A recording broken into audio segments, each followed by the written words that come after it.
যেমন আমাদের নবীকে তিনি মক্কা থেকে জেরুজালেম হয়ে সপ্তম আকাশ পর্যন্ত নিয়ে গেছেন। সূরা বানু ইসরাঈলের মধ্যে আল্লাহ বলছেন লিনুরিয়াহু মিন আয়াতিনা। কেন এই কাজ করেছি জানো? আমি তাকে আমার অদৃশ্য জগতের কিছু দেখাতে চাই, নিদর্শন দেখাতে চাই। জান্নাতের কথা আজীবন শুনলো, এখন সচক্ষে দেখাবো। এই যে মোহাম্মদ, এই যে জান্নাত।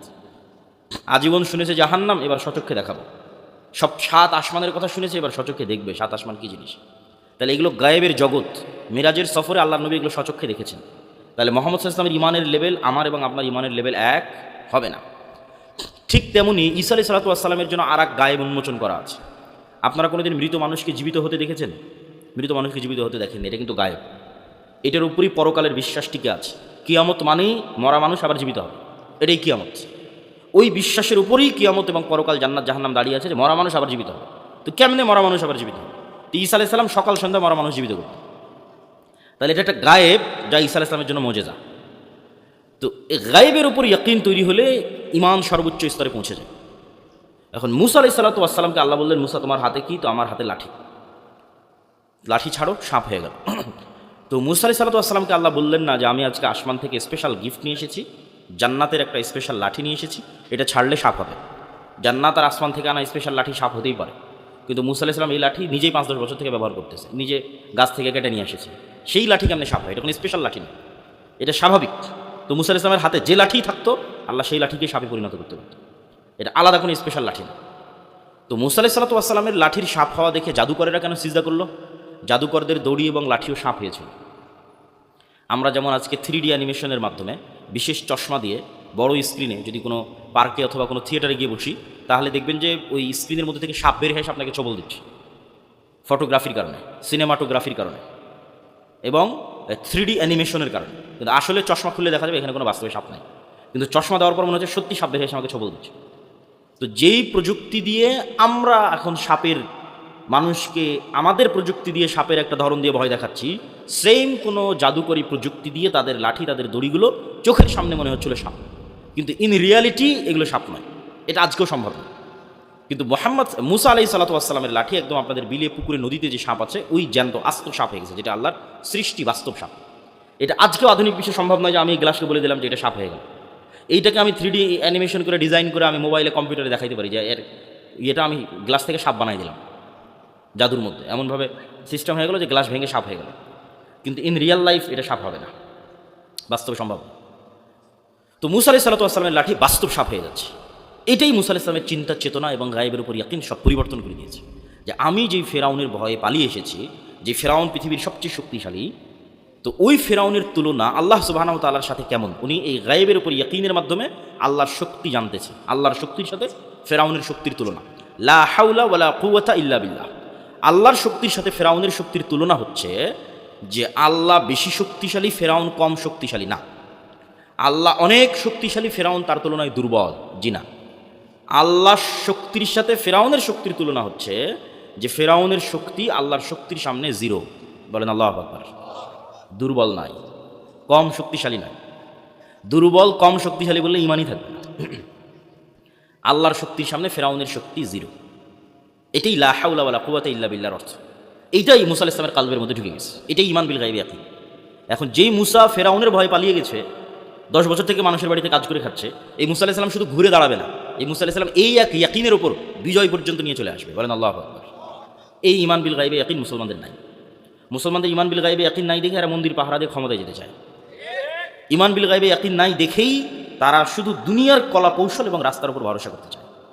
কিন্তু আমাদের পরের পয়েন্টে আমরা দেখব যে ইসলাম এবং মুসলমানদের বিজয় দুনিয়ার রাস্তায় হয় না। আল্লাহর সাহায্য ছাড়া ইসলাম এবং মুসলমানদের বিজয় অতীতে হয়নি, ভবিষ্যতে হবে না, এখনও হয় না। এটার উপর ফুল স্টপ। কেউ যদি চায় যে আমি ইসলাম এবং মুসলমানদের বিজয় আমার দরকার, গোলামি থেকে মুক্তি আমার দরকার, তাকে সবার আগে আল্লাহর সাহায্য নিশ্চিত করতে হবে। আল্লাহর সাহায্য নিশ্চিত, বিজয় নিশ্চিত। আপনি পারমাণবিক বোমের মালিক হয়ে গেছেন, সাহায্য আল্লাহর নাই, জিততে পারবেন না, জয় হবে না। আপনি খুব দুর্বল অবস্থায় আছেন, কিন্তু আল্লাহর সাহায্য আছে, জিততে পারবেন। এই লজিকের পিছনে দলিল দেই আমাদের নবী মুহাম্মদ সাল্লাল্লাহু আলাইহি ওয়াসাল্লাম দিয়ে শুরু করি। বদর, উহুদ, খন্দক, কোনো যুদ্ধে মুহাম্মদ সাল্লাল্লাহু আলাইহি ওয়াসাল্লামের পক্ষে সম্ভব নয় যে তিনি জিতবেন। বদরে মুহাম্মদ সাল্লাল্লাহু আলাইহি ওয়াসাল্লাম 300, আবু জাহেল 1000, উহুদে মুহাম্মদ সাল্লাল্লাহু আলাইহি ওয়াসাল্লাম 700, আবু জাহেল 2000, খন্দকে মুহাম্মদ সাল্লাল্লাহু আলাইহি ওয়াসাল্লাম 500-700, আবু সুফিয়ান 10,000।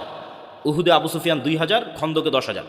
বদরে আর উহুদে আবু জাহাল আর আবু সুফিয়ান নিয়ে এসেছে শুধু মক্কার মানুষকে, আর খন্দকে আবু সুফিয়ান নিয়ে এসেছে পুরো সৌদি আরবের সকল গোত্র, সকল উপগোত্র। তাহলে 500-700 মানুষ 10,000 মানুষের মোকাবেলা করতে পারে না। বদর এবং উহুদ এই দুটো যুদ্ধে কোনো মতে যদি জয়ের বা মোটামুটি লেভেলের যদি যুদ্ধের সম্ভাবনাও থাকে, খন্দকে এটা চুল পরিমাণও নাই, সরিষা সম পরিমাণও নাই। কেননা খন্দকে যেমন মোনাফেকেরা আছে, ঠিক তেমন 3টে ইহুদি গোত্র, বানু কোরাইজা, বানু কায়নুকা, বানু নাজির, এরাও ভিতর থেকে বাইরের মক্কার কোরাইশ আরবদের সাথে আতাত করেছে যে আজকে তো পুরো আরব একত্রিত হয়েছে মোহাম্মদের বিরুদ্ধে, আমরাও তোমাদের সাথে আছি, ভিতর থেকে আমরা মোহাম্মদ ইসলামকে সহযোগিতা করবো না। তাহলে মোনাফেক বাদ, ইহুদি বাদ, শুধু মোহাম্মদ সাল্লাল্লাহু আলাইহি সাল্লামের খাস নিজস্ব আপন 500-700 মানুষ ছাড়া নাই। আল্লাহর নবীর জীবনীর 23 বছরের সবচেয়ে করুণ সময়ের একটা খন্দকের 1 মাস। মোহাম্মদ সাল্লাল্লাহু আলাইহি ওয়াসাল্লামের লাইফের সবচেয়ে অসহায় নিরীহ সময়ের একটা খন্দকের 1 মাস। তো খন্দকের যুদ্ধে বিজয় কেন সম্ভব হলো? একমাত্র আল্লাহর সাহায্য। আল্লাহ সুবহানাহু ওয়া তাআলা যদি সহযোগিতা না করতো খন্দকে বিজয় হতো না। বদরেও আল্লাহর সাহায্য, উহুদেও আল্লাহর সাহায্য, কিন্তু খন্দকে আরও বেশি। আল্লাহর সাহায্য ছাড়া দুনিয়ার শক্তিতে বিজয় হয় না। তার আরেকটা প্রমাণ হচ্ছে হুনাইনের যুদ্ধ। হুনাইনের যুদ্ধটা হয়েছে মক্কা বিজয়ের পর। তো মক্কা বিজয় করে মুসলমানেরা এমনি কনফিডেন্স লেভেল হাই যে আমরা মক্কা বিজয় করে ফেলেছি। কত দুর্বল ছিলাম সেই বদর, উহুদ, খন্দকের, আজকে মক্কা আমাদের বিজয় হয়ে গেছে, মক্কার কাফের মুশরিক সব মুসলমান হয়ে গেছে। তো এমনিতেই মক্কা বিজয় করে কনফিডেন্স হাই আছে। তার উপর আবার মক্কা বিজয় করার কারণে আশেপাশের বিভিন্ন গোত্র উপগোত্র মুসলমান হওয়ার কারণে 12,000 মুজাহিদ একত্রিত হয়েছে হুনাইনের যুদ্ধে আল্লাহর নবীর পিছনে, 12,000 সাহাবী। তাহলে কোথায় উনি 300-700 নিয়ে যুদ্ধ করতে আর কোথায় আজকে 12,000। তো 12,000 সাহাবী দেখে সাহাবীরাই মনে করে নিয়েছে যে আজকে আমরা এমনি জিতে গেছি। মক্কা তো বিজয় করেছি, আজ হুনাইনও বিজয়। যুদ্ধের আধা ঘন্টার মধ্যে সব সাহাবী পালিয়ে যাচ্ছে। হুনাইনের যুদ্ধ একমাত্র যুদ্ধ আল্লাহর নবীর জীবদ্দশায়, যেটাতে আল্লাহর নবী দুনিয়ার দিক থেকে পাওয়ারফুল ছিলেন। তাহলে নবীর জীবদ্দশায় দুনিয়ার দিক থেকে পাওয়ারফুল থাকার পরেও যুদ্ধে পরাজয় হচ্ছে, আল্লাহর নবীর সামনে দিয়ে তার সাহাবীরা পালিয়ে যাচ্ছে। তাহলে সামারি কি? সামারি হচ্ছে নবী মুহাম্মদ সাল্লাল্লাহু আলাইহি ওয়াসাল্লামও বিজয়ের জন্য কার সাহায্যের মুখাপেক্ষী? জোরে বলেন, কার সাহায্যের মুখাপেক্ষী? আল্লাহর সাহায্যের মুখাপেক্ষী। আল্লাহর সাহায্য যতক্ষণ নিশ্চিত না হয়েছে বিজয় সম্ভব নয়। অতীতেও কোনোদিন হয়নি, ভবিষ্যতেও কোনোদিন হবে না। আর এরকম ঘটনা আপনি পৃথিবীর ইতিহাসে খুব কম দেখাতে পারবেন যেখানে মুসলমানেরা শক্তিশালী অবস্থায় বিজয়ী হয়েছে। প্রত্যেকটা বিজয়ের ক্ষেত্রে দেখবেন মুসলমান এবং ইসলাম দুর্বল, বিপরীত পার্টি শক্তিশালী। যেমন ইউশা বিন নুন যখন আমালেকা গোত্রকে পরাজিত করে জেরুজালেমে, তখন আমালেকা গোত্রের কথা কোরআনে বলা আছে, ইন্না ফিহা কওমান জাব্বারিন লান নাদখুলা ফিহা হাত্তা ইয়াখরুজু মিনহা। জেরুজালেমে 30 তলা 40 তলা দেহের সমান অধিকারী, বিশাল দেহের অধিকারী জাব্বারিন কওম, আমালেকা গোত্র বসবাস করে, আমরা এদের সাথে যুদ্ধ করে টিকতে পারবো না। তো সেই যুদ্ধেও ইউশা বিন নুন বিজয়ী হয়েছে আল্লাহর সাহায্যে। দাউদ আলাইহিস সালাতু ওয়াস সালাম যখন তালুতের সাথে জালুতের বিরুদ্ধে যুদ্ধ করতে গেলেন, তখন পরীক্ষা ছিল নদীর পানি কেউ পান করতে পারবে না। মাত্র 300 মানুষ নদীর পানি পান না করে পার হলো। তো এই 300 মানুষ লক্ষ মানুষের সামনে দাঁড়িয়ে আছে। কোরআনের আয়াতে আল্লাহ বলছেন, লা তাকাতা লানা আল-ইয়াওমা বিজালুতা ওয়া জুনুদি। আরে আজকে এই 300 মানুষ লক্ষ মানুষের সামনে কি করবে? আমাদের তো কোনো শক্তিই নাই, কোনো ক্ষমতাই নাই, যুদ্ধ কেমনে হবে? আরেক দল বলল, কাম মিন ফিআতিন কালিলাতিন গালাবাত ফিআতান কাসীরাতান বিইذনিল্লাহ। কোরআনের আয়াত যে আরে কত দুর্বল জাতিকে কত শক্তিশালী জাতির উপর বিজয় দিয়েছে আল্লাহ তার সাহায্যে। বলেন আল্লাহু আকবার। তাহলে মুসলমান এবং ইসলাম দুর্বল অবস্থায় বিজয়ী হতে পারে আল্লাহর সাহায্যে, শক্তিশালী অবস্থায় বিজয় হবে না যদি কার সাহায্য না থাকে? আল্লাহর সাহায্য না থাকে। এখন আল্লাহর সাহায্য কিভাবে আসবে? পয়েন্ট নাম্বার 3, আল্লাহর সাহায্য পৃথিবীতে আসে সৎ আমলের মাধ্যমে। সৎ আমলগুলোর মধ্যে মোস্ট পাওয়ারফুল 2টা আমল যা পৃথিবীতে আল্লাহর সাহায্য নিয়ে আসতে পারে আসমান থেকে, একটা রাতের সালাত, একটা সকাল সন্ধ্যার জিকির। যেগুলো ফরজ আমল এগুলো তো বাধ্যতামূলক করতেই হবে, এগুলো না হলে আপনার সুইচই অন হবে না, অ্যাকসেপ্টই হবে না, ফোন ওপেনই হবে না, পাসওয়ার্ড মিলবে না, ফেস ভেরিফিকেশন নাই, ফিঙ্গারপ্রিন্ট নাই, মোবাইল কীভাবে খুলে? তো ফরজ তো লাগবেই। ফরজের উপরেও 2টা স্পেশাল ইবাদত, একটা রাতের সালাত, একটা সকাল সন্ধ্যার জিকির। বদরের যুদ্ধের আগের রাতে মুহাম্মদ সাল্লাল্লাহু আলাইহি ওয়াসাল্লাম এত লম্বা সালাত আদায় করছেন এবং বদরের যুদ্ধের দিন এত লম্বা দোয়া করছেন যে আবু বকর রাদিয়াল্লাহু তাআলা আনহু পর্যন্ত ক্লান্ত হয়ে গেছে যে আপনি একজন নবী হয়ে এত আল্লাহ সুবহানাহু ওয়া তাআলার কাছে দোয়া করা লাগে, এত কান্নাকাটি করা লাগে, একবার বললেই তো হয়, আল্লাহ সুবহানাহু ওয়া তাআলা আপনার কথা শুনবে তো। কিন্তু ঘটনা হচ্ছে যে মুহাম্মদ সাল্লাল্লাহু আলাইহি ওয়াসাল্লাম আমার এবং আপনার চেয়ে ভালো জানতেন যে বদরে আমার বিজয় সম্ভব নয় কার সাহায্য ছাড়া?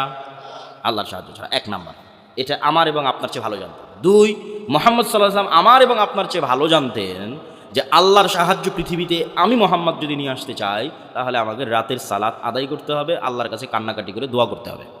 তাহলে সামারি কি, রেজাল্ট কি, যেটা আপনি আজকে শিক্ষা নিয়ে যাবেন যে পৃথিবীর সর্বশ্রেষ্ঠ নবী মুহাম্মদ সাল্লাল্লাহু আলাইহি ওয়াসাল্লাম আল্লাহর সাহায্য ছাড়া জিততে পারে না। 1 নাম্বার, পৃথিবীর সর্বশ্রেষ্ঠ নবী মুহাম্মদ সাল্লাল্লাহু আলাইহি ওয়াসাল্লাম আল্লাহর সাহায্যের জন্য রাতের সালাতের মুখাপেক্ষী। আর আমার আপনার মতো গুনাহগার মানুষ 5 ওয়াক্ত সালাত আদায় না করেই খালি তাকবীর দিয়ে, মিছিল করে আর ভোট দিয়ে ইসলামকে বিজয় করে ফেলবে। তাহলে হয় আমরা ভুল বুঝেছি, আর নাহলে কোরআন এবং হাদিস ভুল, মুহাম্মদ সাল্লাল্লাহু আলাইহি ওয়াসাল্লাম ভুল বুঝেছে। তাহলে আপনাকে এবার এটার সাথে মিলাতে হবে। বিজয় সম্ভব নয় কার সাহায্য ছাড়া? আল্লাহর সাহায্য ছাড়া। আল্লাহর সাহায্য ফরজ ইবাদত না করে, 5 ওয়াক্ত সালাত আদায় না করে, সুদ ঘুষ হারাম ইত্যাদি গুনাহ থেকে বিরত না থেকে, রাতের সালাত আদায় না করে আল্লাহর সাহায্য আসবে? আসবে না। এটা ফাংশন। ঠিক যেভাবে আপনি এই যে মোবাইল দিচ্ছেন, এই যে ফিঙ্গারপ্রিন্ট মিলে যাচ্ছে, ফেস ভেরিফিকেশন হচ্ছে, প্রত্যেকটা আমলের একটা পিকচার, একটা চিত্র, একটা ফরম্যাট লাউহে মাহফুজ আছে, লাউহে মাহফুজে প্রত্যেকটা আমলে। এই আমলগুলো যখন নূর তৈরি করে উপরের দিকে উঠে যেতে থাকে, লাউহে মাহফুজের যে চিত্র, সেই চিত্রের সাথে মিলে যেতে থাকে, ওই টাইমিংয়ের সাথে মিলে যেতে থাকে। এই জন্য প্রতিটা আমল টাইমিংয়ের সাথে কানেক্টেড, প্রত্যেকটা আমল। ওই নির্ধারিত টাইমে ওই নির্ধারিত চিত্র যখন রিপোর্ট হবে, তখন অটোমেটিক সাহায্যের দরজা খুলে যাবে। এটা পাসওয়ার্ড। ওই সিস্টেমে যেভাবে মুহাম্মদ সাল্লাল্লাহু আলাইহি ওয়াসাল্লাম দাঁড়িয়েছে, ওই চিত্র, ওই মুখ দিয়ে আওয়াজ, ঠিক যেন একটা জাদুকরি দরজার সামনে আপনি দাঁড়িয়ে আছেন। এই জাদুকরি দরজা এখন এইভাবে খুলবে, এইভাবে পাসওয়ার্ড লোকেট করা আছে। আপনি এইভাবে দাঁড়িয়ে এইভাবে রুকুতে গেলেন, মুখে আওয়াজ উচ্চারণ হচ্ছে, টাইমের সাথে মিলতেছে, কাজের সাথে মিলতেছে, এখন দরজা ওপেন হয়ে যাবে। ওর যে সালাতের সাথে নাই, ওর কোনো খাওয়া দাওয়া নাম গন্ধ কিছুই আল্লাহর কাছে নাই, শেষ। ও এখন জান্নাতে গেল কি জাহান্নামে গেল নিচ্ছে, ও জান্নাতে গেল কি জাহান্নামে গেল সেটা দেখে আল্লাহ সুবহানাহু ওয়া তাআলার কোনো কাজ নাই। আল্লাহ সুবহানাহু ওয়া তাআলা এটা পরোয়া করে না। তাহলে যে এই রিলেটেডের মধ্যে নাই, ওর সাথে আল্লাহ সুবহানাহু ওয়া তাআলা নাই। সম্মানিত উপস্থিতি, পয়েন্ট নাম্বার 4। আমরা কিন্তু 3টে পয়েন্ট অলরেডি শেষ করে ফেলেছি। ঈমান বিল গায়বে ইয়াকিন। আল্লাহর সাহায্য ছাড়া ইসলামের বিজয় হয় না। আল্লাহর সাহায্য পৃথিবীতে আনতে পারে সৎ আমল। তার মধ্যে সবচেয়ে পাওয়ারফুল 2টি আমল কি কি? রাতের সালাত এবং আরেকটা কি? সকাল সন্ধ্যার জিকির। সকাল সন্ধ্যার জিকির কেন পাওয়ারফুল? সকাল সন্ধ্যার জিকির এই জন্য পাওয়ারফুল, পৃথিবীর এমন কোনো অসম্ভব কাজ নাই যা জিকির দিয়ে সম্ভব নয়। পৃথিবীর এমন কোনো অসম্ভব নয় যা জিকির দিয়ে সম্ভব নয়। মুসা আলাইহিস সালাতু ওয়াস সালামকে আল্লাহ যখন ফেরাউনের কাছে পাঠালেন, এটাই পৃথিবীর ইতিহাসের সবচেয়ে বড় আশ্চর্য যে মুসা আলাইহিস সালাম ফেরাউনের কাছে যাবে আবার জিতবে। তো আল্লাহ সুবহানাহু ওয়া তাআলা মুসা আলাইহিস সালামকে বলছে, ওয়ালা তানিয়া ফি যিকরি। মুসা, তোমাকে তো অনেক কিছু দিলাম, লাঠি দিলাম, মুখের কথা ঠিক করে দিলাম, তোমার সাথে তোমার ভাইকে দিলাম, ঠিক আছে, হাতের মজেজা দিলাম, তবে একটা কথা মনে রাখিও, সব সময় আমার জিকির করতে হবে। যদি আমার জিকির না করো, মোবাইলে চার্জ না থাকলে মোবাইল অন হবে? আমার জিকির ভুলে গেছো, লাঠি ছেড়ে দিয়েছো, কাজ হয়নি। কথা মানে বুঝতে পারেনি আমার, যে আমার কথা ভুলে গেছো দিয়ে লাঠি ছেড়ে দিয়েছো, যে লাঠি আর সাপ হয় না, লাঠি সমুদ্রে মারতেছো আর রাস্তা তৈরি হয় না। ওয়ালা তানিয়া ফি যিকরি, কাজ করবে সব কিছু, সব টেকনোলজি কাজ করবে, শর্ত হচ্ছে আমাকে সবসময় স্মরণে রাখতে হবে। তাহলে মুসা আলাইহিস সালাতু ওয়াস সালাম সব অসম্ভবকে সম্ভব করে ফেলেছে কার জিকিরের মাধ্যমে? আল্লাহ সুবহানাহু ওয়া তাআলার জিকিরের মাধ্যমে।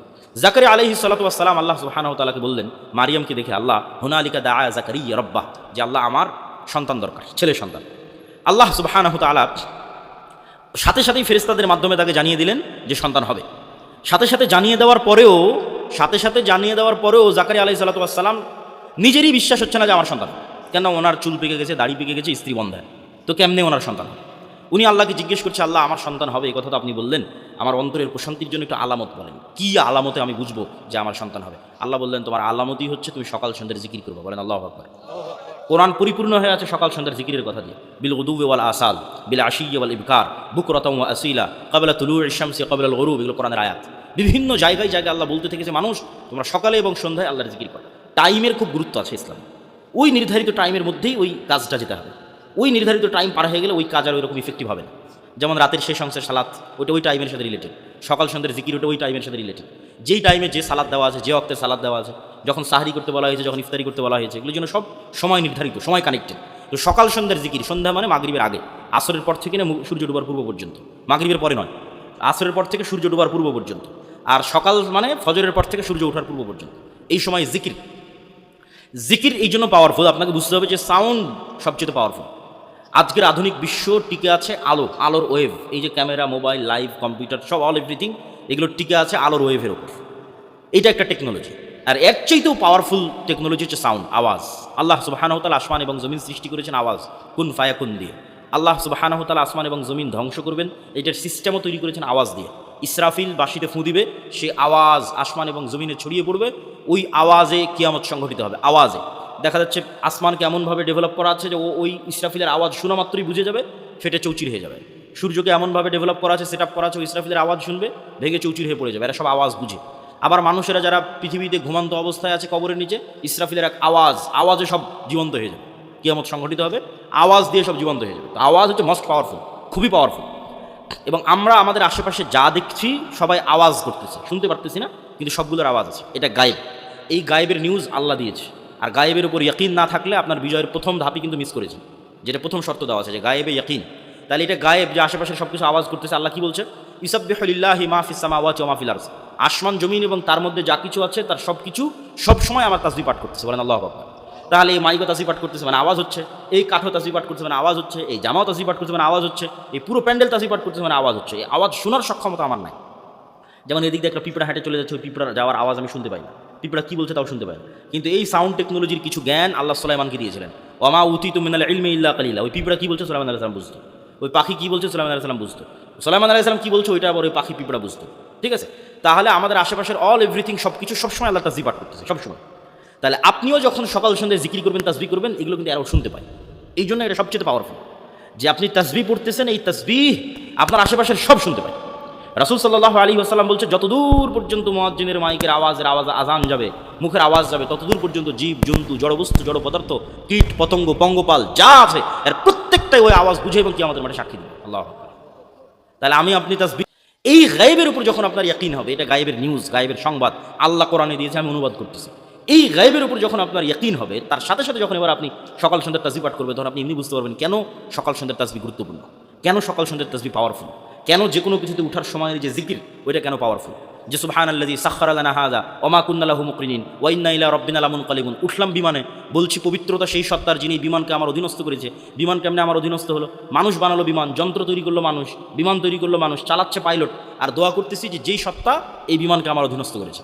কেননা ওই বিমানে যে তেল ব্যবহার হচ্ছে, ওই তেল কারো বাপের ক্ষমতা নেই তৈরি করবে, ওই তেল আল্লাহ দিয়েছে, মানুষ নিজে বিমানে লাগিয়েছে। তাহলে ওই তেল কার তাসবিহ পাঠ করতেছে? আল্লাহর তাসবিহ পাঠ করতেছে। ওই পুরো বিমানের বডিতে যা ইউজ হয়ে যায়, একটাও মানুষের 14 গোষ্ঠীর ক্ষমতা নেই, কোনো বিজ্ঞানীর ক্ষমতা নেই যে শূন্য থেকে বানায়, যে আমি এখন হাওয়া, এই হাওয়া থেকে এখন বানালাম এটা, জি না, আল্লাহ দিয়ে রেখেছে ওইটার থেকে ওকে বানাতে হবে। ওই স্টিলের বডি, ওই কাঠের ফ্রেম আল্লাহর দেওয়া জিনিস। তাহলে ওই কাঠ যখন গাছের সাথে ছিল, আল্লাহর তাসবিহ পাঠ করেছে। এখন কাটা অবস্থায় বিমানে আছে তো তাসবিহ পাঠ করবে না? ওই যে সিটের উপর বসে আছেন, ওই সিটের ফোম তুলা অবস্থায় শিমুল গাছে ছিল, তখন আল্লাহর তাসবিহ পাঠ করেছে। এখন ওটা বানিয়ে আপনি ফোম বানিয়েছেন, তো আল্লাহর তাসবিহ পাঠ করবে না? ওই পুরো বডিতে যা ইউজ হয়েছে প্রত্যেকটা আল্লাহর দেওয়া, কোথাও না কোথাও থেকে মানুষ নিয়ে এসে ওখানে লাগিয়েছে। তাহলে পুরো বিমানের পুরো বডিটা, তেল থেকে শুরু করে অল এভরিথিং কার নিয়ন্ত্রণে? আল্লাহর নিয়ন্ত্রণে। এবং ওরাও আল্লাহ সুবহানাহু ওয়া তাআলা তাসবিহ পাঠ করছে। শুধু এটাই নয়, এই যে আমরা যে ভূমণ্ডল দেখতেছি, আমাদের যে উপরের যে আকাশ দেখতেছি, এই আকাশের সিস্টেমের মধ্যে, সেটআপের মধ্যে আল্লাহ যদি চুল পরিমাণ কম বেশি করতেন, তাহলে পাখি উড়ে হারিয়ে যেত অথবা উঠতেই পারতো না। তো পাখি যে উড়ে ভারসাম্য রক্ষা করতে পারতেছে, এটা কোরআনে আল্লাহ চ্যালেঞ্জ করেছে যে পাখি উড়ে যে হারিয়ে যায় না, আবার ফিরে আসে অথবা উঠতে পারে, এই সামান্য কম বেশি করলে দুটো জিনিস ঘটতো, উড়ে হারিয়ে যেতে হতো অথবা উঠতেই পারতো না। তাহলে উঠতেও পারবে, ফিরেও আসতে পারবে, আবহাওয়ার মধ্যে এই ভারসাম্যকে রক্ষা করেছে। তাহলে এই বিমান উড়ে হারিয়ে যাচ্ছে না, এই বিমান উড়ে আবার ফেরত আসতেছে, আবহাওয়ার মধ্যে এই ভারসাম্যকে রক্ষা করেছে আল্লাহ সুবহানাহু ওয়া তাআলা রক্ষা। তাহলে এখানে বিজ্ঞানীদের কিছুই নাই, সব কিছু আগে থেকে ছিল, মানুষ চিন্তা করে নতুন করে জাস্ট একটা আরেকটার সাথে জোড়া তালিতে বানিয়েছে। পাখি আগে থেকেই উঠতো, মানুষ কেমনে উঠবে মানুষ জানতো না।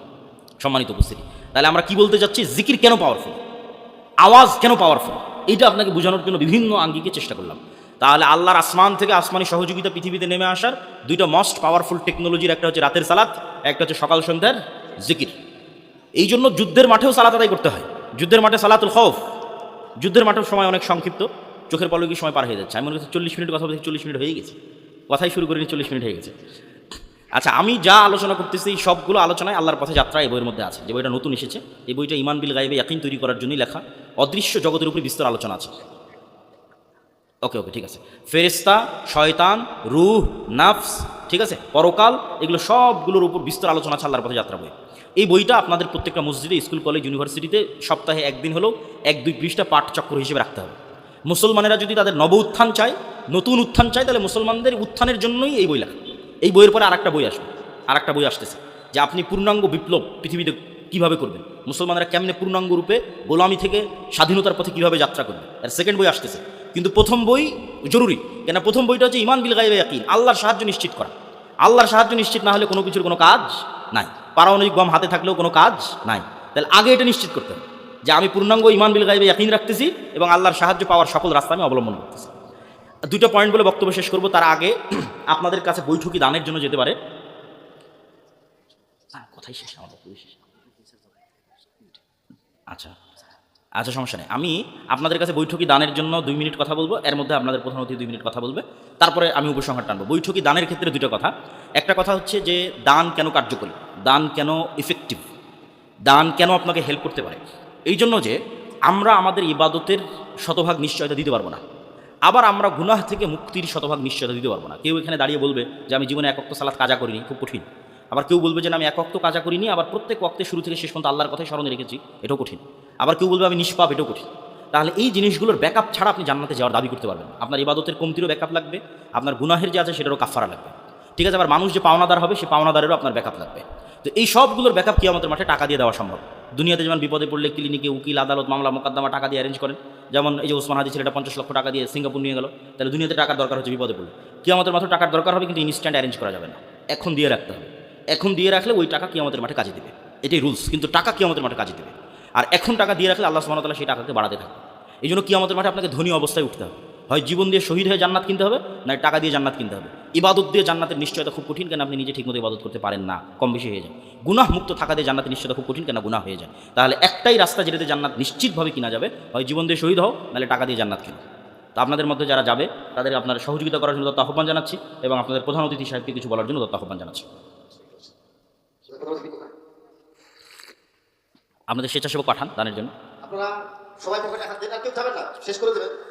10টা শেষ করে দেবেন ইনশাআল্লাহ। 10টা বাজবে আর শেষ করে দেবেন। আপনারা অনুগ্রহ করে কেউ যাবেন না, 10টা হলে প্রোগ্রাম শেষ হয়ে যাবে ইনশাআল্লাহ।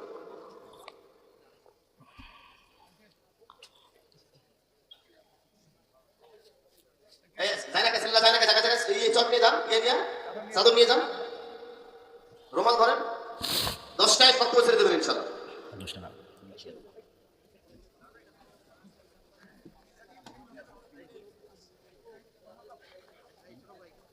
আমি কথা বলি। তো আমি আপনাদের দান শেষ হতে হতে, যেহেতু আমাকে আবার এখান থেকে দূরে যেতে হবে, 40 মিনিট মোটামুটি কথা বলা হয়ে গেছে। অল্প কথার মধ্যে যদি আমল করেন কাজে দিবে। দুটো পয়েন্ট থেকে গেছে, একটা হচ্ছে প্রকৃত নেতৃত্ব, সত্যবাদিতা, ন্যায়পরায়ণতা, একটা হচ্ছে শিক্ষা এবং জ্ঞান। সহজে বুঝাই, আপনাদের জন্য বুঝতে কাজে দেবে। আল্লাহ সুবহানাহু ওয়া তাআলা পৃথিবী কিছু ফাংশনের উপর সেট করেছে, যেমন মোবাইলের কিছু ফাংশন, ফ্ল্যাশ লাইট, যেমন ক্যামেরা দিয়ে ছবি তুলতেছে, ফাংশনে চাপ দিচ্ছে, ঠিক আছে।